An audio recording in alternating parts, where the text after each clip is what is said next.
이 말을 하는 것만으로도 지금도 손이 떨린다. 5개월 전 등산을 갔다가 일어난 일인데 아직도 그날의 공포가 생생하다.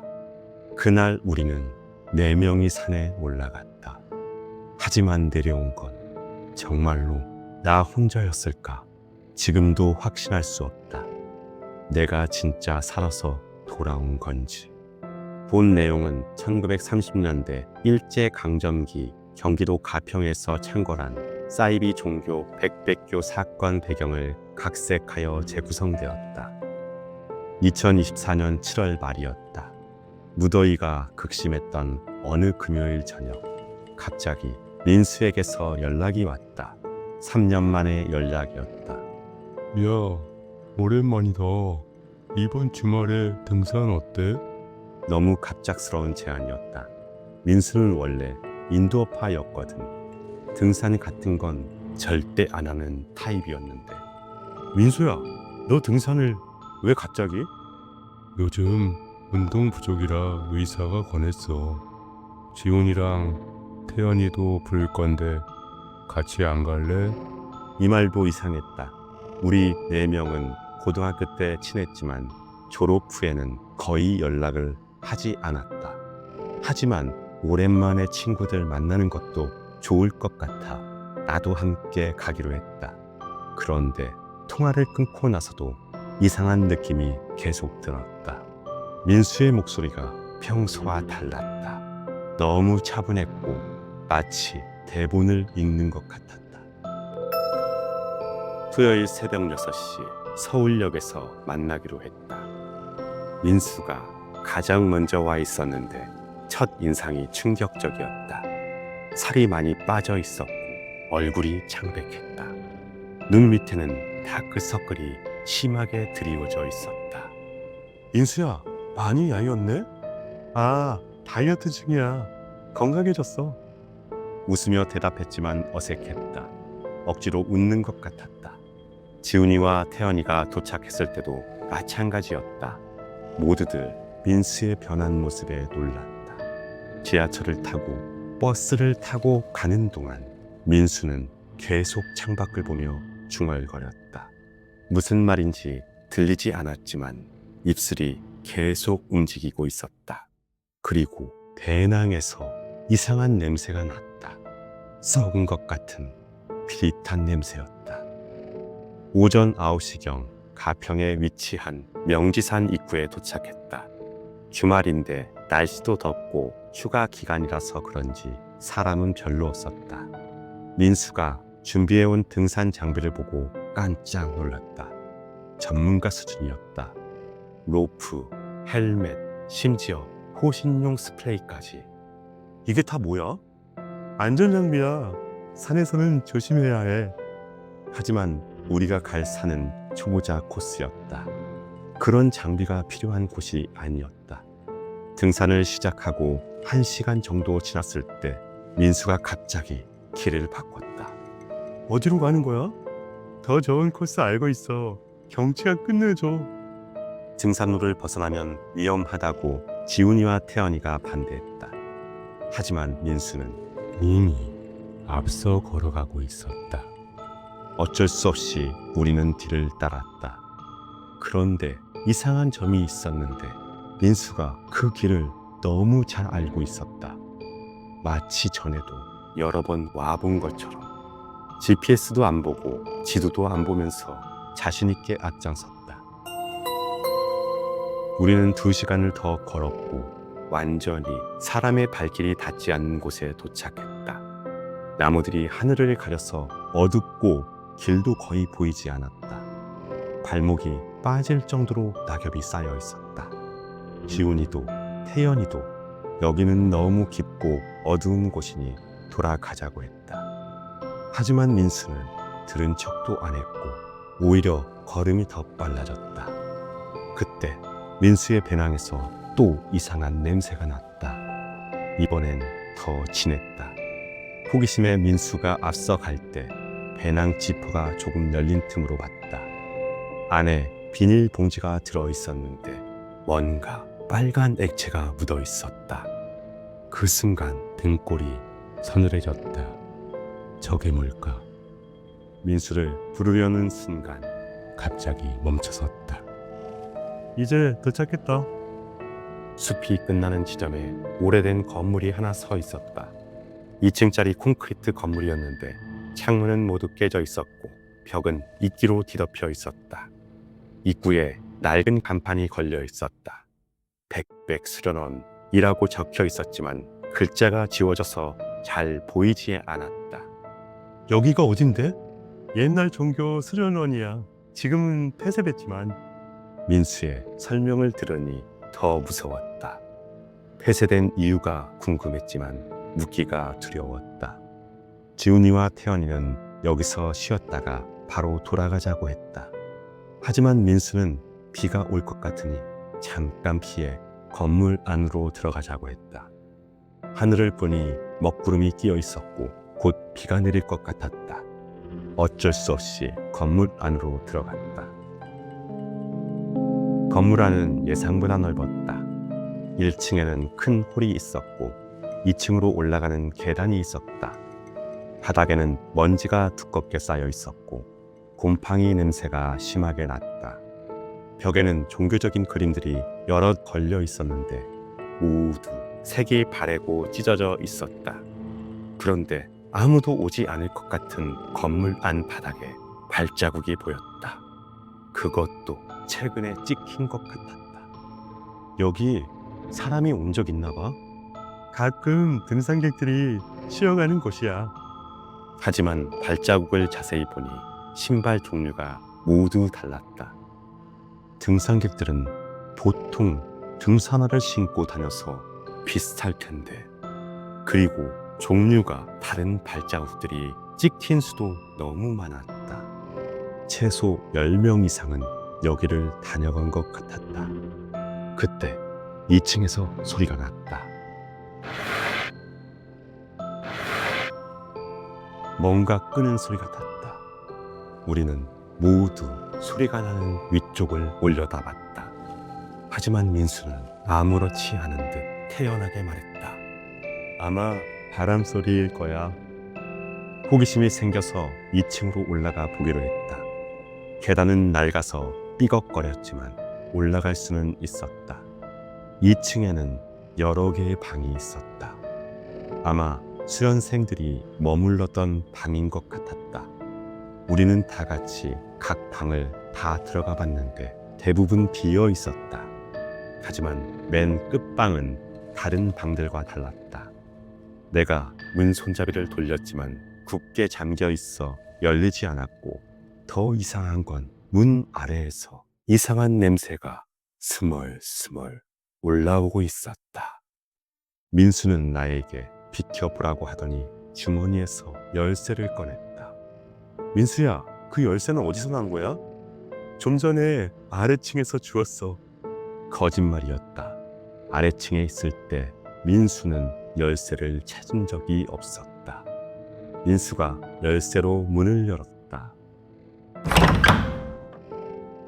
문이 천천히 열렸고 방 안에서는 더 진한 냄새가 났다. 그리고 그 안에 뭔가 있었다. 방 안에는 매트리스 여러 개가 놓여 있었고 모두 오래된 것처럼 찢어지고 군데군데 곰팡이가 피어 있었다.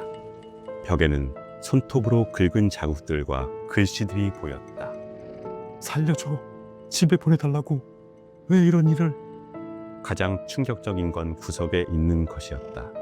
개인 소지품들이 쌓여 있었는데 지갑, 시계, 반지, 목걸이, 그리고 여러 대의 휴대폰까지 있는 걸 보니 서로 다른 사람들 것 같았다.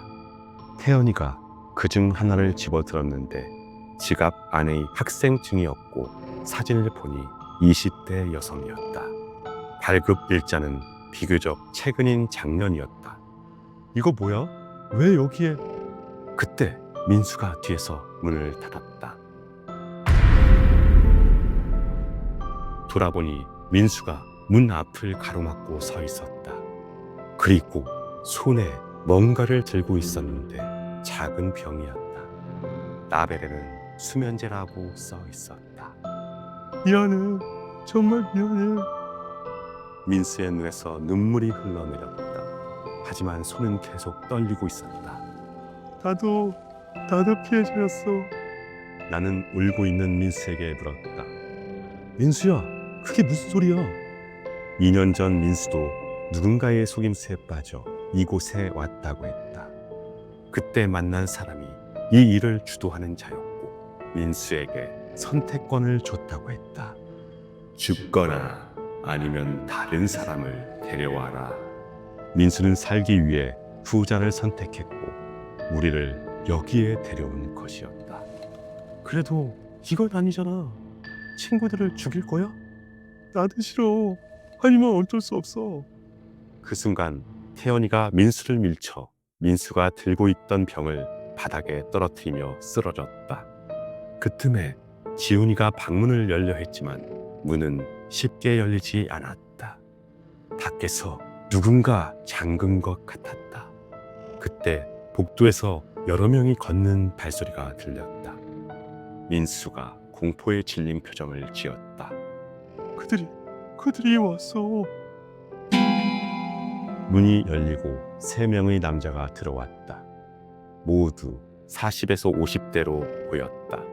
평범한 아저씨들 같았지만 눈빛이 섬뜩했다. 그들 중 한 명이 말했다. 민수야, 잘했다. 이번에도 약속을 지켰구나. 민수가 바닥에 엎드리며 빌었다. 이제 저를 놓아주세요. 아직이야. 한 명이 더 필요하거든. 무슨 소리인지 이해할 수 없었다. 우리가 3명인데 한 명이 더 필요하다니. 그때 알았다. 민수도 그들의 목표 중 하나였다는 것을. 처음부터 4명 모두가 타겟이었던 것이라. 민수는 단지 미끼 역할을 했을 뿐이었다. 그들이 가져온 가방에서 로프와 테이프를 꺼냈다. 그리고 주사기도. 우리를 완전히 무력화시킬 작정이었다. 그때 갑자기 지훈이 창문을 깼다. 유리 조각이 사방으로 튀었다. 지훈이의 팔에서 피가 흘러내렸지만 개의치 않고 창문으로 뛰어올랐다. 2층 높이였지만 선택의 여지는 없었다. 나와 태연이도 뒤따라 뛰어내렸다. 착지할 때 발목을 약간 삐끗했지만 다행히 크게 다치지 않았다. 민수도 따라오겠지 생각했지만 그 남자들이 붙잡았다. 나는 신경 쓰지 말고 빨리 도망가. 민수의 마지막 외침을 뒤로하고 우리는 숲으로 뛰었다. 하지만 뒤에서 추격해 오는 소리가 들렸다.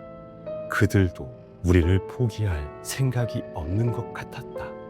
숲은 미로 같아 어디로 가야 할지 몰랐다. 그리고 태연이가 갑자기 쓰러졌다. 발을 헛디뎌서 굴러 떨어진 것이었다. 우리는 일으켜 세우려 했지만 태연이는 의식을 잃었다. 머리를 심하게 바위에 부딪혔다.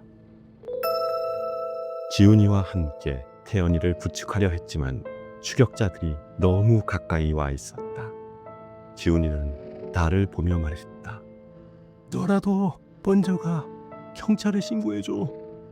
친구들을 두고 갈 수 없어 망설였지만 지훈이 강하게 나를 밀쳐냈다. 빨리 가. 우리 모두 잡히면 끝이야. 결국 나는 혼자 도망쳤다.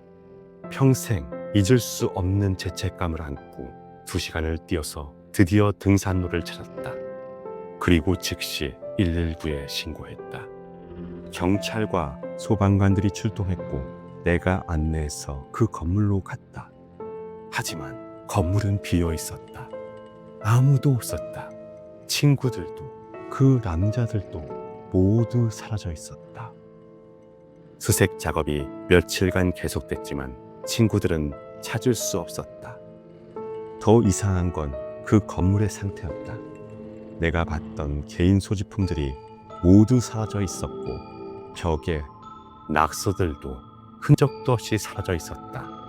마치 아무 일도 없었던 것처럼. 경찰은 내가 극심한 스트레스로 환각을 받다고 결론지었고 친구들은 실족사나 조난 사고를 당했을 것이라고 했다.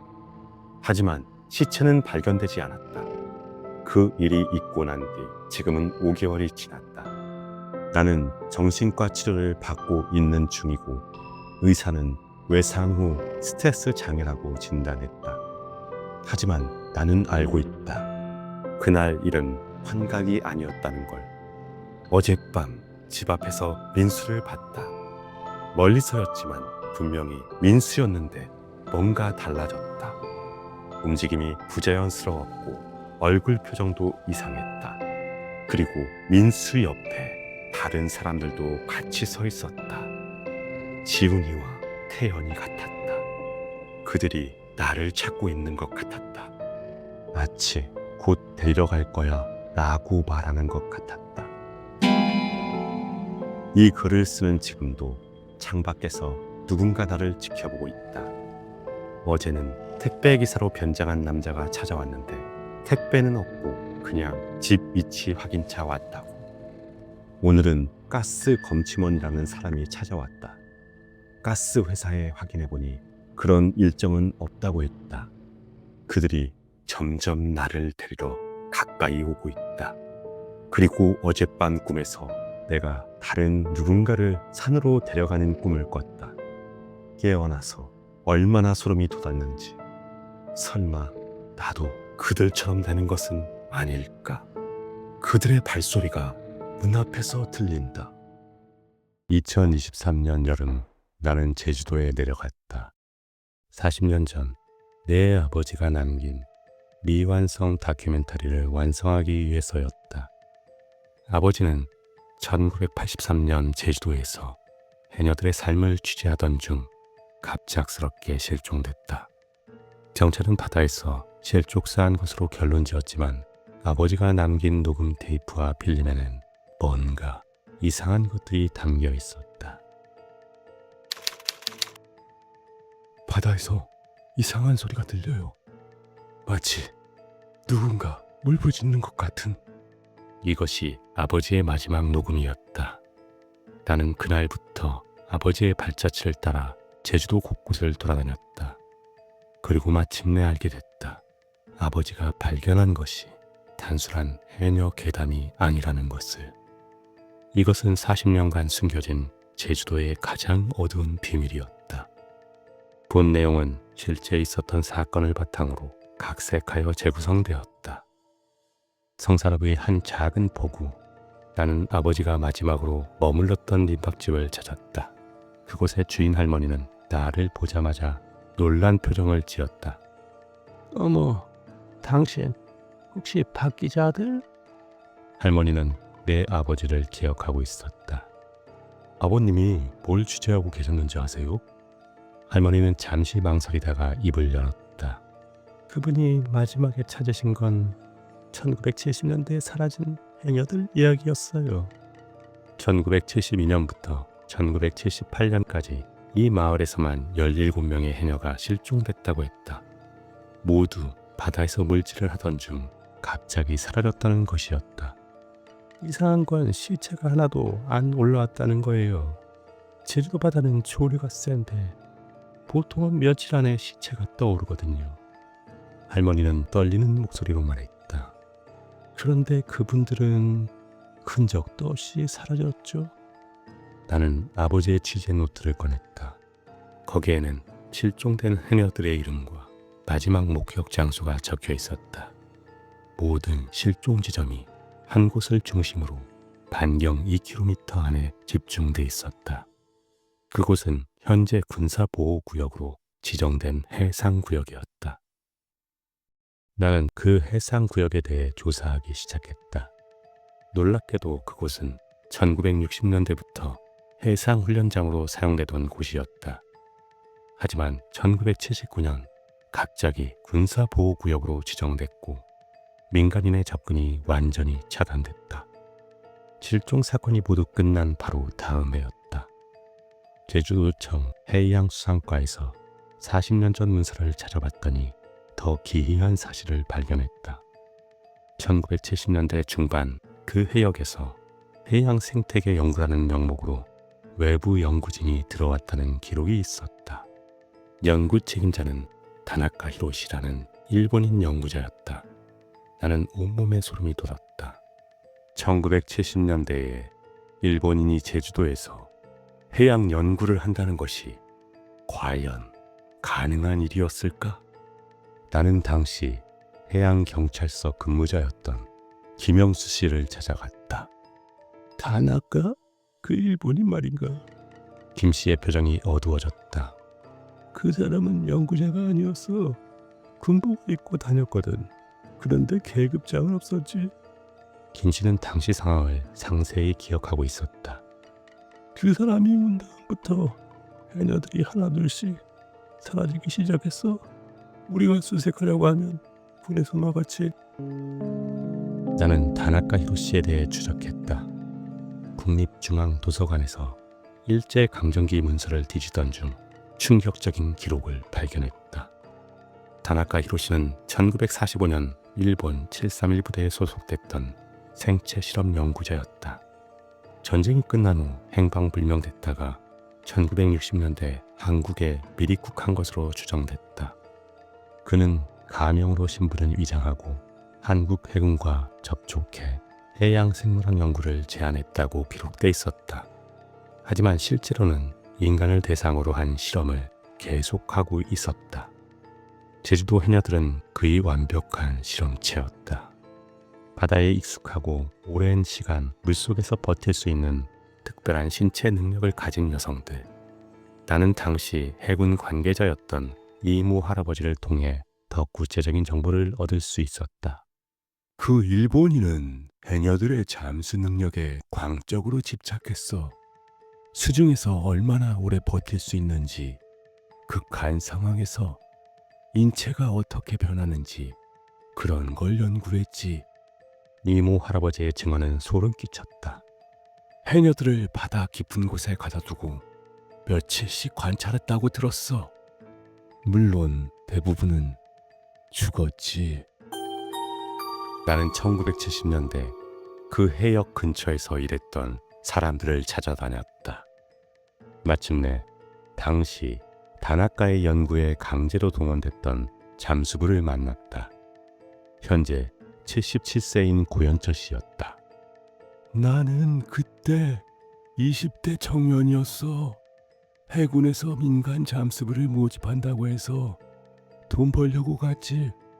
고 씨는 떨리는 목소리로 말했다. 처음엔 단순히 바다 밑 지형을 증명하는 일인 줄 알았지. 그런데 고 씨가 본 것은 지옥이었다. 바다 밑 20m 지점에 거대한 수중 실험실이 있었다. 철제 우리 안에는 해녀들이 갇혀 있었고 다나카는 그들에게 온갖 실험을 자행하고 있었다. 산소 공급을 차단해서 얼마나 오래 버티는지 보거나 극 좋은 바닷물에 넣어서 신체 변화를 관찰했지. 고 씨는 울음을 터뜨렸다. 나는 그걸 막을 수 없었어. 군인들이 총을 들고 있었거든. 하지만 고 씨는 한 명의 해녀를 몰래 구출했다고 했다. 강은이라는 분이었어. 당시 25살 젊은 해녀였지. 내가 몰래 산소통을 줘서 바다 밖으로 도망치게 했지. 나는 강윤희 씨를 찾기 위해 제주도 전체를 뒤졌다. 마침내 서귀포시의 한 요양원에서 그녀를 만날 수 있었다.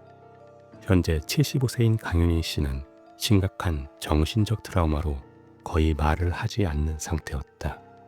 하지만 내가 아버지의 이름을 말하자 그녀의 눈빛이 변했다. 박 기자? 강윤희 씨는 내 아버지를 기억하고 있었다.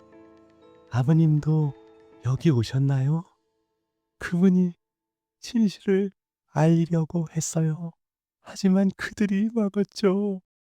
강윤희 씨는 떨리는 손으로 40년 전 그날의 이야기를 시작했다. 다나카는 우리를 인간으로 보지 않았어요. 단지 실험 재료였을 뿐이죠. 그녀가 겪은 실험은 상상을 초월했다. 극한의 수압 실험, 질식 실험, 그리고 인체 개조 실험까지. 많은 언니들이 죽었어요. 어떤 언니는 실험 때문에 정신이 나가버렸고요. 가장 끔찍한 것은 수중 적응 실험이었다. 다나카는 해녀들의 폐에 특수한 화학물질을 주입해서 더 오래 물속에 있게 하려고 했다. 그 실험을 받은 언니들은 사람이 아니게 됐어요. 피부가 붉게 변하고 눈이 물고기처럼 변했죠. 강윤희 씨는 내 아버지와의 마지막 만남을 기억하고 있었다. 아버님은 다나카가 아직도 살아있다고 저한테 말했어요. 증거를 찾았다고. 1983년 당시 다나카는 이미 70대였지만 여전히 제주도에 머물고 있었다. 그는 신분을 완전히 세탁하고 해양 생물학자로 활동하며 정부 연구기관에서 일하고 있었다. 아버님이 마지막에 찾아오셨을 때 다나카의 현재 거주지를 알려줬어요. 강윤희 씨는 떨리는 손으로 종이에 주소를 적었다. 제주시 한리무베이 한 펜션이었다. 아버님은 그곳에 가시겠다고 말했어요. 그리고 그게 마지막이었죠. 나는 그 펜션으로 향했다. 현재는 바다형 펜션이라는 이름으로 운영되고 있었다. 펜션 사장에게 물어보니 그 건물은 1980년대부터 한 일본인 노인이 운영했다고 했다. 다나카 할아버지요? 5년 전에 돌아가셨어요. 다나카는 2018년까지 살아 있었던 것이다. 그 할아버지가 죽기 전에 이상한 말을 많이 했어요. 자신이 한 일을 후회한다면서? 펜션 사장은 다나카가 남긴 개인 물품들을 보관하고 있었다. 오래된 가죽 가방 안에는 충격적인 것들이 들어있었다. 해녀들의 실험 사진, 상세한 실험 기록, 그리고 아버지의 시계가 있었다. 나는 손이 떨렸다.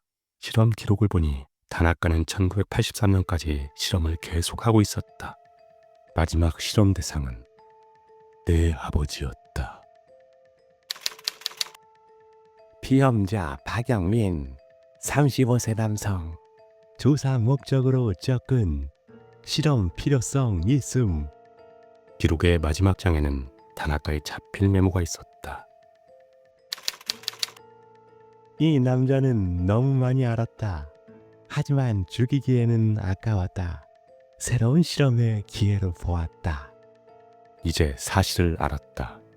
아버지는 바다에서 사고 사한 것이 아니라 다나카의 마지막 실험 대상이 된 것이었다.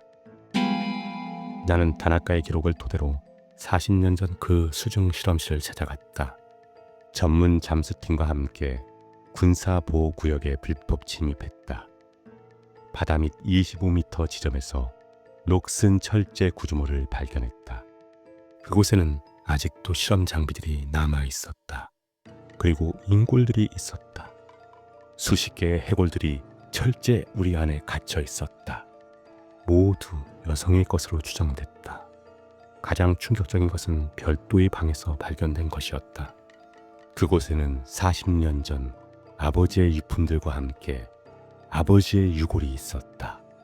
다나카는 아버지를 죽인 후 시신을 이곳에 숨겨둔 것이었다.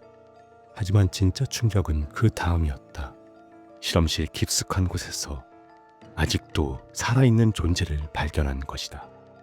그것은 인간의 형태를 하고 있었지만 더 이상 인간이라고 할 수 없었다. 피부는 푸른빛을 띠고 있었고 눈은 물고기처럼 변해 있었다. 그리고 놀랍게도 물속에서 호흡을 하고 있었다. 그것은 다나카의 실험으로 인위적으로 변형된 해녀였다. 40년 동안 이 바다 밑에서 혼자 살아있었던 것이다. 그녀는 나를 보자 손짓으로 뭔가를 표현했다. 다나카의 기록을 보니 그녀는 실험 성공작이었다. 완전한 수중 적응에 성공한 유일한 존재였다. 하지만 그 대가로 인간성을 모두 잃어버렸다. 그녀는 40년 동안 이곳에서 다른 희생자들의 시신을 지키고 있었던 것이다. 나는 모든 증거를 가지고 경찰에 신고했다. 하지만 40년이 지난 사건에 대해 제대로 된 수사는 이루어지지 않았다. 정부는 이 사건을 기밀로 분류하고 언론 보도를 금지했다. 다나카는 이미 죽었고 생존자들도 대부분 고령이거나 이미 세상을 떠났다. 하지만 나는 포기할 수 없었다. 아버지의 죽음과 수많은 해녀들의 희생이 그냥 묻혀서는 안 됐다. 난 이 모든 사실을 다큐멘터리로 제작했다. 그리고 인터넷을 통해 전 세계에 공개했다. 2025년 현재 그 해역은 여전히 군사보호구역이다. 하지만 가끔 그곳에서 이상한 목격담이 들려온다. 밤에 바다에서 사람 같은 형체가 보인다거나 물속에서 이상한 소리가 난다는 것을. 나는 그것이 아직도 살아있는 실험체 때문이라고 생각한다. 40년 동안 바다 밑에서 혼자 살아온 그녀가 여전히 그곳을 지키고 있는 것 같다. 때로는 죽은 동료들을 그리워하며 때로는 자신을 이렇게 만든 인간들에 대한 분노를 품고 제주도의 아름다운 바다 밑에는 아직도 끝나지 않는 악몽이 숨어 있다. 그리고 그 악몽은 언젠간 다시 수면 위로 올라올지도 모른다. 바다는 모든 것을 기억한다. 그리고 언젠가는 모든 것을 드러낸다. 이것이 아버지가 마지막에 남긴 일기의 마지막 문장이었다. 나는 이제 그 의미를 안다. 진실은 결코 바다에 묻히지 않는다는 것을. 이 이야기를 하는 게 아직도 힘들다. 1년 전까지만 해도 나는 평범한 대학생이었다. 인스타그램에 일상 사진을 올리는 걸 좋아했고 친구들과 여행 다니며 셀카 찍는 게 취미였다. 하지만 그 사진들이 내 인생을 파괴할 무기가 될 줄은 몰랐다. 지금도 밤에 잠들기 전이면 그때의 공포가 되살아난다. 내 얼굴로 만들어진 영상들, 내가 하지 않은 일들로 인한 비난들. 본 내용은 실제 있었던 디지털 성범죄 사례를 바탕으로 각색하여 재구성되었다. 2024년 2월 14일 발렌타인데이. 친구들과 홍대에서 놀고 집에 돌아왔다. 핸드폰을 확인하니 모르는 번호로 메시지가 와 있었다. 영상 잘 봤어요. 다음엔 더 잘 부탁해요. 무슨 소리인지 몰라서 무시했다. 요즘 스팸 메시지도 이상하게 온다고 생각했다. 그런데 30분 후에 또 왔다. 이번에는 다른 번호였다. 얼굴은 순수해 보이는데 속은 그렇지 않네요. 실망이에요. 뭔가 불쾌했지만 그냥 번호를 차단했다. 하지만 그날 밤부터 비슷한 메시지들이 계속 오기 시작했다. 모두 연락처가 다른 번호에서. 연락처 알려주세요. 직접 만나고 싶어요. 얼마면 되나요? 마지막 메시지를 보고 온몸에 소름이 돋았다. 뭔가 심각한 일이 벌어지고 있는 것 같았다. 다음 날 수업 들으러 가는데 같은 과 남학생이 이상한 시선으로 나를 봤다. 점심시간에 친한 친구 수진이가 급하게 찾아왔다. 야, 너 인터넷에 이상한 영상 떠 있는 거 알아? 무슨 영상? 수진이가 핸드폰으로 보여준 사이트. 그 순간 세상이 무너지는 느낌이었다. 내 얼굴이 붙은 성인 영상이 업로드되고 있었다. 얼굴은 분명히 난 것 같은데 몸은 완전히 다른 사람이었다. 그리고 그 영상에는 내 실명까지 함께 적혀 있었다. 이게 뭐야? 손이 떨려서 핸드폰을 제대로 잡을 수도 없었다. 딥페이크 영상 같은데? 누가 네 사진으로 이런 걸 만든 거야? 화도 치밀고 짜증도 났는데 더욱 끔찍한 건 여러 건의 댓글이었다. 사람들은 합성된 사진을 진짜라고 믿고 있었다. 그리고 내 개인정보까지 유추해서 올리고 있었다. 이 사람 블랙 대학교 다니는 것 같은데? 인스타 계정 찾았어요. 번호 아는 사람 있나요? 그 영상은 하루 만에 여러 사이트로 퍼져나갔다. 트위터, 텔레그램, 각종 커뮤니티. 내가 막을 수도 없는 속도였다. 더 무서운 건 사람들의 반응이었다. 학교 온라인 커뮤니티에도 그 영상이 공유되었고 같은 과 학생들이 댓글을 달고 있었다. 쟤 진짜 그런 애였어? 평소에는 순해 보이던데? 실물을 보면 너무 어색할 것 같다. 이제는 학교 가는 게 무섭다. 복도를 지나갈 때마다 사람들의 수군거리는 소리가 들린다. 교수님들까지 이상한 시선으로 나를 본다. 한 교수는 수업 후에 개별 면담을 요청하기도 했다. 요즘 힘든 일이 있니? 상담센터를 이용해보는 게 어떨까? 선의로 한 말씀이었지만 난 그 말이 나를 더 비참하고 힘들게 했다. 며칠을 고민한 끝에 경찰에 신고하기로 했다. 부모님께도 털어놨더니 불같은 성격의 아버지는 화를 내며 분노하셨고 어머니는 아무 말 없이 계속 우시기만 하셨다.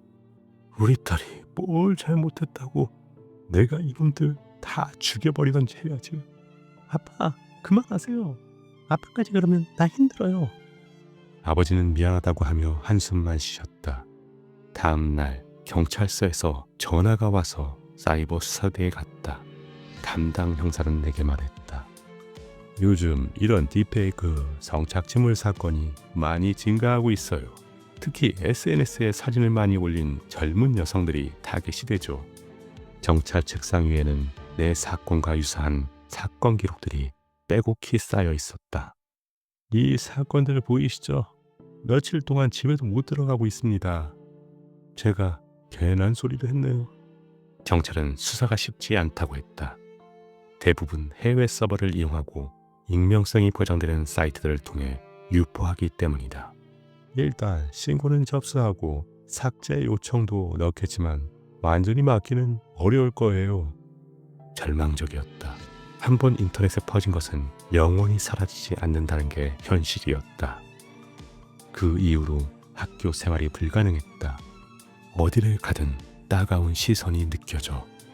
도서관, 카페테리아, 심지어 화장실에서도 사람들이 내 뒤에서 수군거렸다.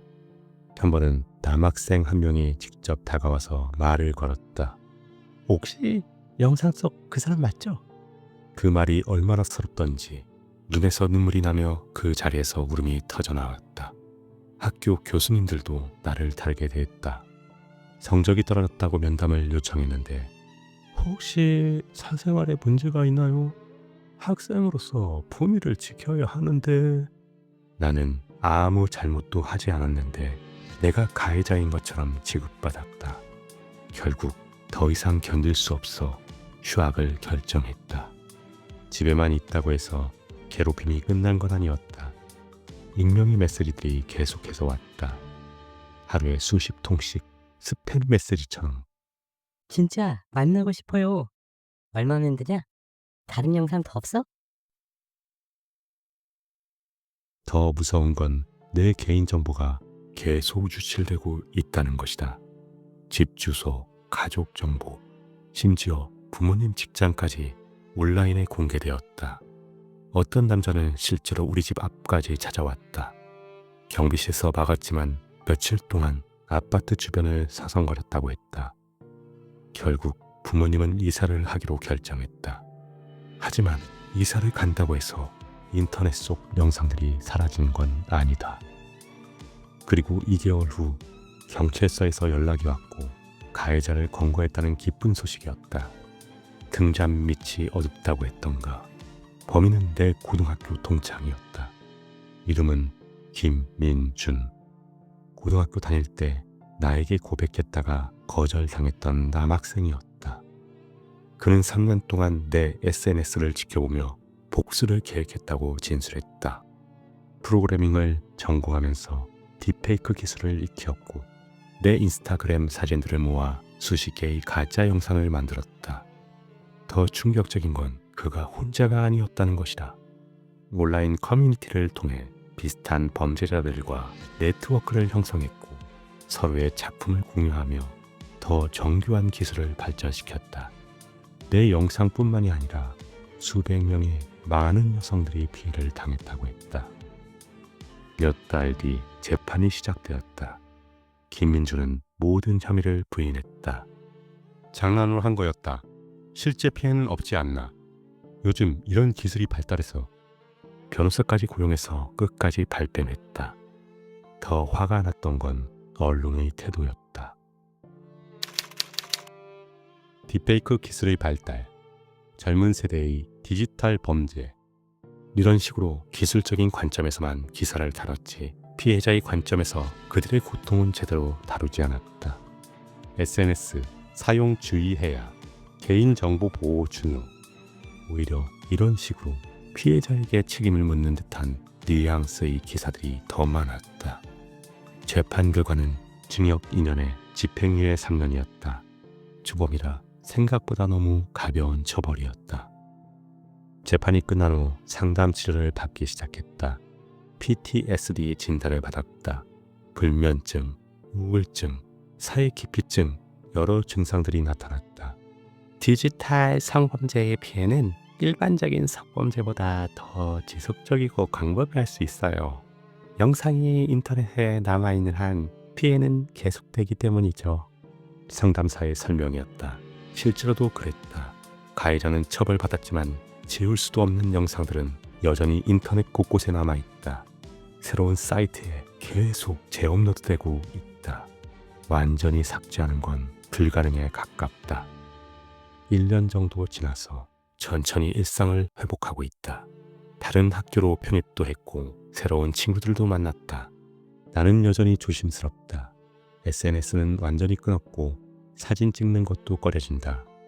새로 만난 친구들에게 내 과거를 언제 말해야 할지 항상 고민된다. 이젠 연애도 두렵다. 혹시 상대방이 내 영상을 봤을까 봐서. 하지만 나는 포기하지 않기로 했다. 내가 잘못한 게 아니라서 숨어 살 이유가 없으니. 상담받으면서 비슷한 피해를 당한 다른 사람들을 만났다. 모두 비슷한 고통을 겪고 있었고 나는 혼자가 아니라는 것을 알게 되었다. 우리는 소모임을 만들고 서로의 경험을 나누고 회복을 위해 지금도 노력하고 있다. 그리고 이런 범죄를 막기 위한 활동도 시작했다. 디지털 성범죄는 장난이 아닙니다. 피해자에게 책임을 묻지 마세요. 더 강한 처벌이 필요합니다. 작지만 의미 있는 변화들이 일어나길 바란다. 아직 완전히 끝난 건 아니다. 몇 달 전에 또 다른 영상이 인터넷에 올라왔다. AI를 이용해 더 정교하게 만들어진 것들이다. 민준이 아직 정신을 못 차리고 다시 만든 것일 수도 있고 그의 동조자들이 만든 것일 수도 있다. 신고했지만 또 다시 같은 과정을 반복해야 한다. 범인을 잡는다고 해도 내 영상은 인터넷에 떠돌아다닌다. 이게 현실이다. 한번 타겟이 되면 나처럼 계속 위험에 노출된다. 기술은 더 발달하고 있고 범죄자들은 더 교묘해지고 있다. 이 글을 읽는 당신에게 말하고 싶다. 디지털 성범죄는 남의 일이 아니고 누구에게나 일어날 수 있는 일이다. 특히 젊은 여성들, SNS를 활발히 사용하는 사람들은 더욱 조심해야 한다. 사진 한 장으로도 당신의 인생이 파괴될 수 있다. 하지만 만약 피해를 당했다면 혼자 견디지 마라. 당신 잘못이 아니다. 도움을 요청하고 신고하고 끝까지 포기하지 마라. 그리고 주변에 이런 피해를 당한 사람이 있다면 따뜻하게 감싸 안아라. 내가 조심했어야지. 왜 사진을 그렇게 많이 올렸어? 이런 말은 2차 가해가 된다. 피해자는 이미 충분히 고통받고 있다. 지금 이 순간에도 어디선가 누군가의 사진이 악용되고 있을 것이다. 그 피해자가 당신이나 당신의 소중한 사람이 아니기를 바란다. 하지만 만약 그런 일이 일어난다면 절대 혼자 견디지 마라. 우리가 함께 있다. 조선 후기 경상도 지역에선 역병이 돌면 사람을 제물로 삼아 우물에 던져 넣었다는 기록이 전해진다. 우물을 막으면 마을로 들어오는 애군도 막을 수 있다고 믿은 것이다. 이런 우물은 낭자의 우물이라 불렀고 밤마다 곡성과 신음소리가 들린다는 전설이 이어졌다. 일부 우물은 현대에도 메워지지 못한 채 남아있다. 본 내용은 실제 전해 내려오는 민담을 배경으로 각색하여 재구성되었다. 2023년 7월 나는 대학 동기 민호와 함께 경상남도 산청군의 한 마을을 찾았다. 코로나가 끝나고 처음으로 떠나는 여행이었고 우리는 SNS에서 발견한 한옥 민박을 예약했다. 마을은 산으로 둘러싸인 조용한 곳이었다. 민박집 주인은 70대 할아버지였는데 우리를 보자마자 이상한 말을 했다. 밤에 산 아래로 가지 마세요. 특히 우물 근처엔 절대 가면 안 됩니다. 할아버지의 표정이 심각했다. 이 마을에는 아직도 메워지지 않는 우물이 하나 있어요. 조선시대부터 내려오는 저주받은 우물이지. 민호는 웃으며 말했다. 할아버지, 요즘 세상에 무슨 저주요? 하지만 할아버지는 웃지 않았다. 젊은 사람들이 자꾸 호기심으로 그곳에 가다가 지금까지 3명이 실종됐어요. 그 말에 우리는 잠시 침묵했다. 그날 밤 10시경 우리는 방에서 치킨과 맥주로 간단한 저녁을 먹고 있었다. 갑자기 민우가 고개를 들었다. 야, 저거 뭔 소리야? 나도 귀를 기울여 들어봤다. 멀리서 희미하게 들리는 소리, 마치 누군가 웃고 있는 듯한 아니면 우는 듯한 소리였다. 바람 소리 아닐까? 하지만 그날 밤은 바람 한 점 없이 고요했다. 소리는 계속 들렸다. 점점 가까워지는 것 같기도 하고 때로는 멀어지는 것 같기도 했다. 민우가 창문을 열고 밖을 내다봤다. 뭔가 이상해. 마을이 너무 조용한 것 같지 않아? 실제로 개 짖는 소리도 늦은 시간 TV 소리도 들리지 않았다. 마치 우리만 깨어있는 듯한 기이한 정막이 마을을 덮고 있었다. 소리는 새벽 2시가 되어서야 멈췄다. 다음 날 아침 할아버지에게 어젯밤 소리에 대해 물어봤다. 할아버지의 얼굴이 굳어졌다. 그 소리 들었구만. 할아버지는 우리를 마당으로 데리고 나갔다. 그리고 산 아래쪽을 가리켰다. 저기 보이는 소나무 색으로 그 뒤편에 우물이 있어요. 조선시대 역병이 돌 때 산채로 사람을 던져 넣었던 곳이었지. 할아버지의 목소리가 떨렸다. 마을 사람들이 미신에 빠져서 재물을 바치면 역병이 멈춘다고 믿었는데 어린 아이부터 노인까지 그때 얼마나 많은 사람이 죽었는지 몰라요. 민우가 물었다. 그래서 저주받았다는 거예요? 저주가 아니라 한이죠. 억울하게 죽은 사람들의 한이 아직도 그곳에 남아있다고. 그날 저녁 민우가 갑자기 말했다. 야, 한번 가보자. 어딜 가봐? 그 우물 말이야. 진짜로 뭔가 있나 확인해보자. 나는 할아버지의 말이 무섭고 섬뜩한 느낌마저 들어 망설였다. 하지만 민우의 눈빛이 이상하게 달라졌다. 마치 무언가에 홀린 듯한 표정이었다. 괜찮을 거야. 그냥 보기만 하고 오자. 나는 무슨 일이야 생기겠어. 다 조선시대에 있던 괴담이겠지 생각하고 민우와 함께 손전등을 들고 밤 11시에 민박집을 나섰다. 산길은 내가 생각했던 것보다 험했다. 굴곡이 심하고 바위들도 군데군데 많아서 올라가기가 좀 까다로웠다. 10분 정도를 올라오다 불이 우거진 좁은 길을 따라 10분 정도 내려가니 소나무 세 그루가 보였다. 손전등 불빛을 비추자 그 뒤로 둥근 돌담이 드러났다. 우물이었다. 지름 1m 정도의 작은 우물로 덮개도 없이 그대로 입을 벌리고 있었다. 가까이 다가가자 축축한 냄새가 올라왔다. 썩은 물 냄새가 아니라 뭔가 비릿한 피 냄새 같았다. 민우가 손전등을 우물 안으로 비췄다. 우물 깊이가 얼마나 될까? 물빛이 아래에서 반짝였지만 바닥은 보이지 않았다. 그때 눈으로 보고도 믿기지 않을 이상한 일이 일어났다. 우물 안에서 물이 위아래로 움직이기 시작했다. 마치 아래에서 누군가 물을 휘저어대는 것처럼. 민우야, 이상하다. 돌아가자. 하지만 민호는 우물에서 눈을 떼지 못하고 있었다. 잠깐만, 뭔가 보여. 그 순간 우물 안에서 하얀 것이 떠올랐다. 그것은 사람의 얼굴이었다. 창백한 얼굴이 물 위에 떠서 우리를 바라보고 있었다. 입이 움직이고 있었지만 소리는 들리지 않았다. 나는 민호의 팔을 잡아끌었다. 야, 튀어. 우리는 미친 듯이 뛰었다. 하지만 뒤에서 계속 이상한 소리가 들려왔다. 물이 철썩거리는 소리, 젖은 발자국 소리, 그리고 낮은 신음소리. 민박집에 도착해서야 우리는 숨을 돌릴 수 있었다. 방에 들어가자마자 민호가 말했다. 야, 내 신발 좀 봐. 민호의 운동화가 흠뻑 젖어 있었다. 마치 물엉덩이에 빠뜨린 것처럼 내 신발도 마찬가지였다. 우리 노래 발을 담근 적 없는데? 그보다 더 소름 끼쳤던 건 땅바닥에 남겨진 발자국이었다. 우리 발자국이 아니었다.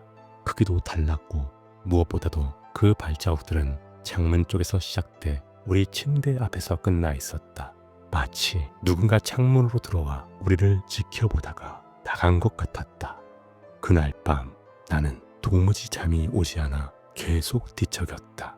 새벽 3시경 화장실에 가려고 일어났는데 복도에서 물 떨어지는 소리가 들렸다.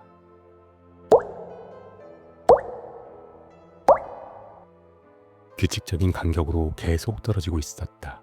손자등을 켜고 나가봤지만 물이 새는 곳은 없었다. 하지만 소리는 계속 들렸고 그 소리가 점점 우리 방으로 가까워지고 있었다. 다음날 아침 민호의 상태가 좋아 보이지 않았다. 눈이 충혈되어 있었고 계속 중얼거리고 있었다. 뭐라고 하는 거야? 물 목마르다고. 누가? 민호가 나를 바라봤다. 눈빛이 어제와 달리 공허하고 차가웠다. 우물에서 계속 들려. 목마르다고 하는 소리가. 할아버지에게 민호 상태를 말하자 얼굴이 파랗게 질리셨다. 이미 시작됐구먼. 뭐가 시작됐다는 거예요? 우물의 마을 영들이 그 친구를 부르고 있네. 빨리 마을을 떠나야 해. 하지만 민호는 떠나려 하지 않았다. 난 안 가. 그들이 나를 기다리고 있어. 민호는 계속 창밖을 바라보며 우물이 있는 방향을 응시했다. 점심때가 됐는데도 아무것도 먹으려 하지 않았다. 배고프지 않아? 목만 말라? 계속 목이 말라. 민호의 입술이 바짝 말라 있었다. 물을 아무리 마셔도 갈증이 해소되지 않는다고 했다. 저녁이 되자 민호의 상태는 아침보다 많이 안 좋아 보였다. 그리고 혼자서 뭔가와 대화하듯 중얼거리기 시작했다. 알겠어. 곧 찾아갈게. 민호야, 누구와 얘기하는 거야? 민호가 나를 보며 웃었다. 그런데 그 웃음이 민호의 웃음이 아닌 것 같았다. 그날 밤 10시 민호가 갑자기 자리에서 벌떡 일어났다. 가야 해. 무슨 소리야? 이 시간에 어딜 간다는 거야? 우물로 그들이 나를 기다리고 있어. 민호야, 정신 차려. 너 지금 몸 상태가 말이 아니야. 나는 민호를 말렸지만 이미 밖으로 나가고 있었다. 할 수 없이 혼자 둘 수 없어 나도 따라 나섰다. 민호는 마치 길을 외우고 있는 듯 망설임 없이 산길로 향했다. 손전등도 없이 어둠 속을 걸어가는 모습이 소름 끼쳤다. 우물에 도착하자 민호는 우물 앞에 무릎을 꿇었다. 드디어 왔구나. 민호가 중얼거렸다. 하지만 그 목소리가 민호의 목소리가 아니었다. 톤이 더 낮고 차가운 목소리였다. 우물 안에서 여러 개의 얼굴이 물 위로 떠올랐다. 남자, 여자, 아이들 모두 창백하고 눈구멍이 깊게 파여 있었다. 그들이 모두 입을 벌리며 같은 말을 반복했다. 하지만 소리는 들리지 않았고 입 모양만 보였다. 목말라. 민호가 우물 가장자리에 앉았다. 민호야, 안 돼. 나는 민호를 붙잡으려 했지만 민호의 힘이 비정상적으로 너무 셌다. 그리고 나를 돌아본 순간 민호의 눈이 우물 안 그들과 똑같이 변해 있었다. 잠깐 동안 나는 정신을 잃었다. 깨어나 보니 민호는 사라지고 없었다. 우물 안을 들여다봤지만 우물만 있을 뿐 아무것도 보이지 않았다. 할 수 없이 나는 민박집으로 가서 할아버지에게 도움을 청하려고 방문을 두드렸지만 할아버지는 아무 대답도 하지 않았다. 시간이 너무 늦어 방에 들어갔다. 다음날 아침이 되어 일어났더니 방 안에는 민호가 입었던 젖은 옷가지와 재능 묻은 신발만 남아 있었다. 할아버지와 함께 우물로 찾아갔지만 민호는 보이지 않았다. 대신 우물가에 민호의 시계가 떨어져 있었다. 경찰에 신고했지만 별다른 단서를 찾지 못했다. 아마 산에서 길을 잃었을 거예요. 수색대를 보내겠습니다. 하지만 3일간의 수색에도 민호는 발견되지 않았다. 경찰에서 민호 학생을 더 찾아볼 테니 집으로 돌아가 있으라고 했다. 나는 어쩔 수 없이 혼자 서울로 돌아왔다. 그리고 이날 이후부터 이상한 일이 계속 일어났다. 집에서 샤워를 하는데 배수구에서 진흙이 올라왔다. 그 진흙에서 민우 목소리가 들리는 듯했다. 나 목말라. 거울을 보면 내 뒤에 젖은 발자국이 계속 나타났다가 사라졌다. 밤마다 꿈에서 우물이 나타났고 민우가 꿈에 나타나 우물 안에서 나를 부르고 있었다. 나 무서워. 나 좀 찾아줘. 일주일 후 마을에서 전화가 왔고 할아버지가 떨리는 목소리로 말했다. 또 한 명이 사라졌어요. 누가요? 서울에서 온 대학생이 민우 군을 찾으러 왔다가 사라진 사람은 민우의 대학가 후배였다. SNS에서 실종 소식을 보고 직접 찾으러 왔다가 똑같이 사라진 것이었다. 할아버지, 이제 우물을 메워야 하는 거 아니에요? 그럴 수도 없어요. 마을 사람들이 반대해서. 왜죠? 오래전부터 우물을 메우면 더 큰 화가 난다고 믿고 있거든. 대신 그들은 누군가를 계속 데려가겠죠. 할아버지의 말이 맞았다. 그 후로도 몇 달에 한 번씩 호기심 많은 젊은이들이 그 마을을 찾았다가 실종됐다. 모두 같은 패턴이었다. 첫날 밤에 이상한 소리를 듣고 둘째 날 우물을 찾아가고 셋째 날 사라진 것이었다. 나는 그 소식을 들을 때마다 죄책감에 시달렸다. 내가 민우를 막았어야 했는데. 2024년 봄 나는 다시 그 마을로 향했다. 더 이상 누군가 희생되는 걸 볼 수 없었다. 할아버지는 나를 보자 고개를 저었다. 왜 돌아왔어요? 당장 돌아가요. 여기는 위험해요. 아니요, 이제는 끝내야 해요. 더 이상 이렇게 사람들이 사라지면 안 되죠. 민박집 주인 할아버지도 오래전부터 나와 똑같은 생각을 가지고 계셨고 나와 함께 마을 이장과 주민들을 설득하기로 했다. 우물을 메우든 아니면 아예 봉쇄하든 뭔가 조치를 취해야 한다고. 하지만 마을 사람들은 완강히 거부했다.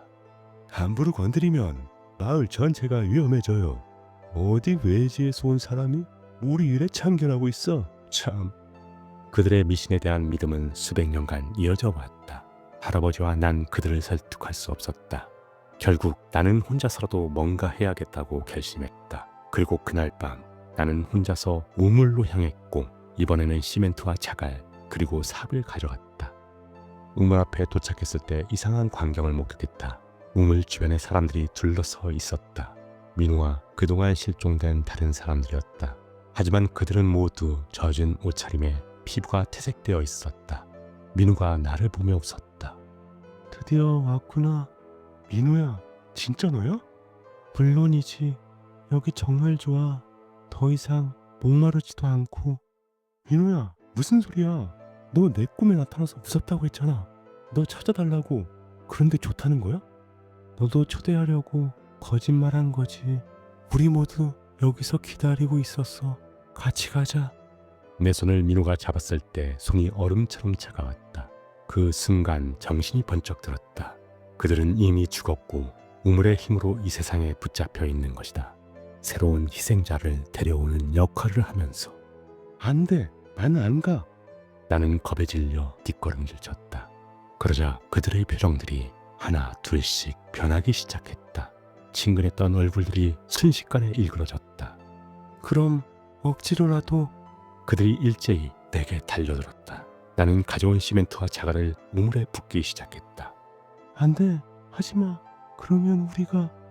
민우와 그들의 비명이 들렸지만 나는 계속 시멘트와 자갈을 부었다. 시멘트가 우물 바닥을 조금씩 메우자 그들의 모습이 서서히 흐려졌고 마지막으로 민우가 눈물을 흘리며 말했다. 고마워. 이제야 편히 갈 수 있을 것 같아. 우물을 메운 후 마을은 평온해졌다. 더 이상 실종자가 나오지 않았고 밤마다 들리던 곡성도 멈췄다. 나는 서울로 돌아와 평범한 일상을 되찾았다. 하지만 가끔씩 이상한 일이 일어난다. 물을 마실 때면 잠깐 동안 지는 맛이 났고 꿈에서 가끔 우물 안에 있는 민호도 만났다. 어쩌면 정말로 끝난 것일지도 모른다. 하지만 때로는 의문이 든다. 과연 그 우물이 유일한 곳이었을까? 경상도 산골 마을에는 아직도 메워지지 않는 오래된 우물들이 많다. 그리고 그곳에서도 비슷한 전설들이 전해진다. 망자의 우물은 정말로 하나뿐이었을까? 나는 1980년대 충북에서 있었던 그 연쇄살인 사건을 알고 있다. 뉴스와 신문에는 끔찍한 범죄로만 기록되었을 뿐이다. 그러나 그것이 단순한 사건이 아니었다. 나는 당시 그 마을에 살고 있었다. 내가 직접 겪었던 피 냄새가 진동하는 살떨리는 현실이었다.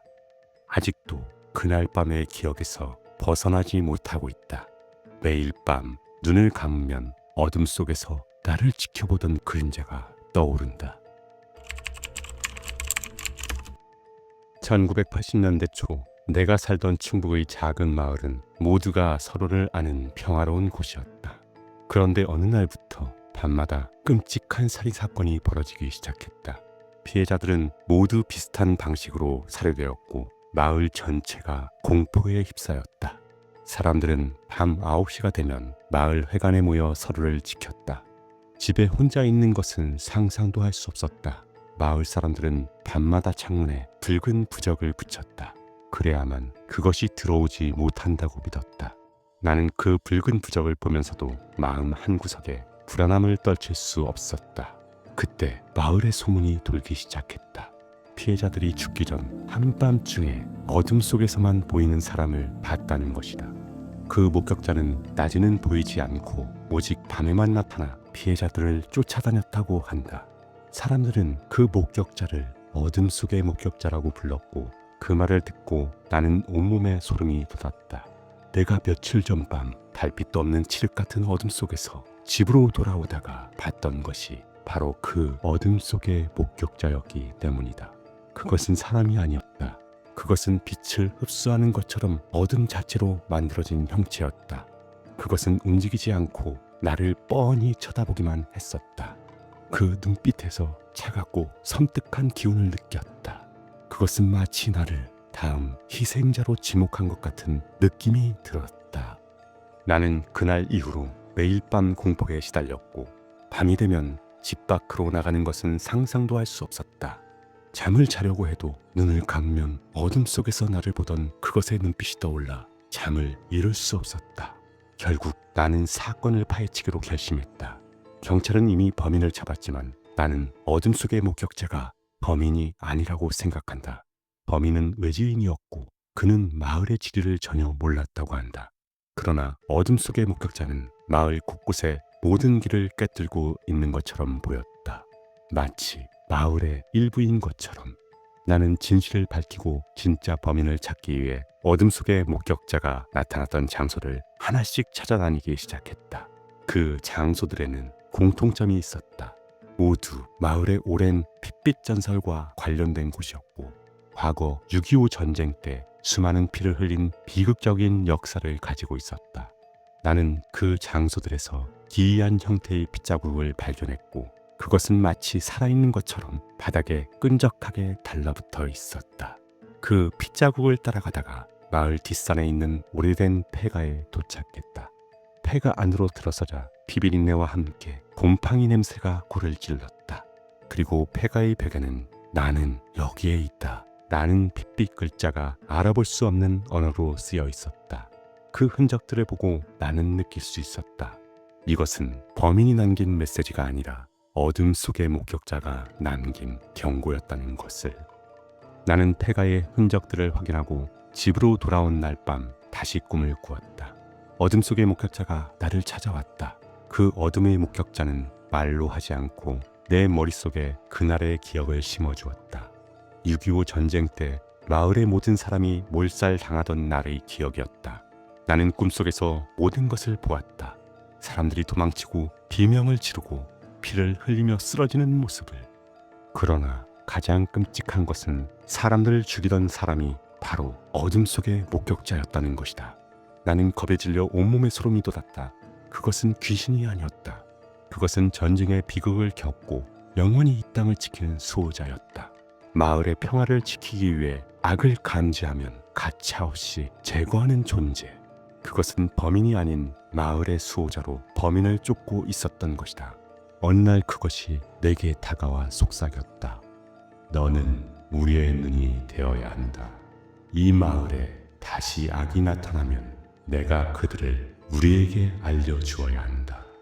내가 어둠 속의 목격자에게 선택받았다는 것을 깨닫게 되었다. 그것은 내가 어둠 속의 목격자를 볼 수 있었던 이유가 특별한 능력을 가지고 있어서가 아니라 그것이 나를 도구로 선택했기 때문이라는 것을. 나는 그날 이후 마을을 떠날 수 없게 되었다. 매일 밤 창밖을 확인하는 버릇이 생겼다. 어둠 속의 목격자가 내게 새로운 임무를 줄 것 같아서. 나는 이 모든 것을 말해주고 있는 나 또한 어둠 속의 목격자에게서 자유롭지 못하다는 것을 알고 있다. 지금도 매일 밤 어둠 속을 헤매고 있다. 언제 나타날지 모르는 악을 찾기 위해 나는 그들의 눈이 되었다. 범인은 찾지 못했지만 어둠 속의 목격자가 무엇인지 알게 되었다. 내가 폐가에서 찾은 흔적과 꿈에서 본 것들은 스스로 만들어낸 허상 속의 착각인 것일까? 제천시 1982년 10월 그해 가을, 늦은 밤마다 알 수 없는 두려움이 내 목을 조여왔다. 그것은 마치 늪처럼 내 모든 것을 빨아들이고 있었다. 낡고 삐걱거리는 나무 의자에 앉은 김순경의 눈은 붉게 충혈되어 있었다. 시계는 자정을 훌쩍 넘겼지만 그는 도무지 잠을 이룰 수 없었다. 책상 위에는 며칠 전부터 마을을 뒤덮은 기묘한 실종 사건의 보고서들이 어지럽게 쌓여 있었다. 최씨 일가족 실종 사건, 고씨의 행방불명. 공통점이라곤 단 하나. 그들은 모두 마을 뒷산에 있는 오래된 괴목 근처에서 마지막으로 목격되었다는 것뿐이었다. 순경은 낡은 스탠드 불빛 아래에서 사건 기록을 다시 읽었다. 실종된 사람들의 신상과 증언들을 훑어내려가다 문득 온몸의 털이 곤두서는 듯한 기시감을 느꼈다. 그 증언들은 어딘지 모르게 비현실적이었다. 나무에서 사람의 얼굴이 보였다. 누군가 내 이름을 부르는 소리를 들었다. 흐느끼는 소리가 산 전체를 울렸다. 순경은 이성을 잃은 자들의 헛소리라 치부했지만 그의 심장은 마치 누군가 망치로 두드리는 것처럼 격렬하게 울리고 있었다. 바로 그때였다. 창문 밖에서 들려오는 축축하고 질퍽한 소리, 마치 젖은 흙이를 맨발로 걷는 듯한 뚜벅 뚜벅 뚜벅 소리가 빗소리에 섞여 들려왔다. 순경은 숨을 멈추고 귀를 기울였다. 빗소리가 점점 약해지자 발소리는 더욱 선명해졌다. 그 소리는 마치 그의 심장 박동과 박자를 맞추는 듯 그의 집을 향해 천천히 다가오고 있었다. 그의 머릿속에 성강처럼 스쳐 지나가는 생각이 있었다. 이것은 평범한 동물의 발소리가 아니다. 순경은 소름 끼치는 오싹함을 느끼며 조심스럽게 자리에서 일어나 창가로 다가섰다. 차가운 유리창에 뺨을 댄 채 그는 낡은 커튼을 손가락 틈으로 살짝 벌렸다. 빗줄기가 쏟아지는 창밖, 자욱한 안개 속에서 한 검은 실루엣이 보였다. 그 형체는 키가 비정상적으로 컸고 축 늘어진 긴 머리카락이 어깨를 덮고 있었다. 그는 미동도 없이 순경의 집을 향해 서 있었다. 순경은 숨을 죽였다. 그때 검은 실루엣이 천천히 고개를 들었다. 그의 시선은 망설임 없이 순경이 서 있는 창문을 향했다. 순경의 심장은 실면 속으로 곤두박질 치는 듯했다. 그는 어둠 속에서 순경을 똑똑히 보고 있었다. 마치 그의 존재를, 그의 두려움을 정확히 알고 있다는 듯이. 그의 눈에 들어온 것은 흰자위 없이 칠흑천 검게 물든 텅 빈 눈동자였다. 순경은 온몸의 신경이 마비되는 것을 느꼈다. 그는 본능적으로 위험을 감지하고 손을 뻗어 낡은 총을 움켜쥐었다. 손잡이의 차가운 감촉이 그를 현실로 되돌렸다. 순경은 소리 없이 현관문을 열고 집 밖으로 나섰다. 빗물에 젖은 흙냄새와 함께 차가운 공기가 그의 폐를 파고 들었다. 마당에는 아무도 없었다. 하지만 축축한 흙 위에는 선명하게 찍힌 발자국이 남아있었다. 그것은 인간의 발자국이었지만 그 크기는 비정상적으로 거대했다. 발자국은 마치 무언가가 춤을 춘 듯 집 주위를 한 바퀴 빙 둘러싸고 있었다. 순경의 등골이 식은땀이 흘렀다. 그는 마치 자신의 집이 감시당하고 있었던 것처럼 섬뜩함을 느꼈다. 이것은 단순한 실종 사건이 아니었다. 이 발자국은 나를 조롱하고 있었다. 발자국은 빗물에 쓸려 희미해지면서 산 쪽으로 이어져 있었다. 그는 총을 단단히 쥐고 빗속을 뚫고 발자국을 따라 산길로 들어섰다. 눅눅한 흙냄새와 함께 짙은 곰팡이 냄새가 코를 찔렀다. 발자국은 깊은 산속 마을 사람들이 괴목이라 부르던 거대한 상수리 나무 앞에서 멈춰 있었다. 그때였다. 어디선가 들려오는 흐느끼는 소리. 처음에는 어린 아이의 울음소리 같았지만 점점 그 소리는 여러 사람의 목소리가 뒤섞인 것처럼 변해갔다. 나를 찾지 마세요. 이리로 오지 마세요. 그는 당신이 보고 있다는 것을 알고 있어요. 소리는 마치 나무 뿌리에서 스며 나오는 듯 산 전체를 울리고 있었다. 순경은 머릿속이 새하얘지는 것을 느꼈다. 그는 총을 겨눈 채 조심스럽게 괴목 주변을 탐색했다. 나뭇가지 사이로 희미하게 보이는 한 형체가 있었다. 흑투성이가 된 얼굴, 찢어진 옷, 그리고 흐느끼는 소리. 그것은 며칠 전 실종된 최 씨의 모습이었다. 최 씨, 괜찮으십니까? 순경의 물음에 최 씨는 고개를 들었다. 그리고 그의 얼굴은 순식간에 일그러지기 시작했다. 뼈가 튀어나오고 피부가 녹아내리며 눈동자는 흰자위만 남은 채 허공을 응시했다.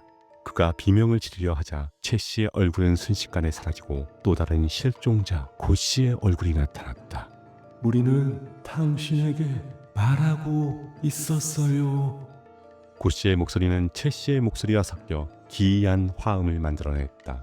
순경은 공포에 질려 뒷걸음질 쳤다. 그때 그의 발에 무언가 걸렸다. 넘어진 그는 흙바닥에 나뒹굴었다. 손전등 빛이 비춘 곳에는 흙으로 뒤덮인 손바닥이 보였다. 그 손은 그의 발목을 잡고 있었다. 그때였다. 등지에서 들려오는 차갑고 축축한 목소리.